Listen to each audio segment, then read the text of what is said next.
Hi, today on Just the Tip, Hi, today on Just the Tip, Hi, today on Just the Tip, I'm going to demonstrate how to do a 3-shade neutral smoky eye. What I love about this look is that it's a great way to enhance your eyes. For this look, you'll need a matte light brown eyeshadow, a matte dark brown eyeshadow, and a light shimmer. For your brushes, you'll want an eyeshadow brush and a liner brush. Start by blending the light brown eyeshadow into your crease and across most of your lid, leaving the inner corner.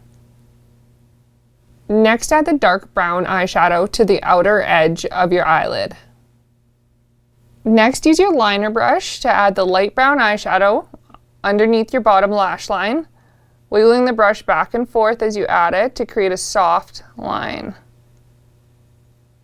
Next, add your dark brown eyeshadow to the outer edge of your bottom lash line. Now, use your eyeshadow brush to add the light shimmer to the inner corner of your eyelid.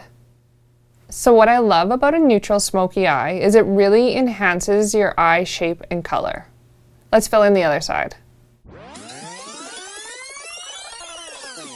And there you have it, a quick, easy way to create a neutral smoky eye.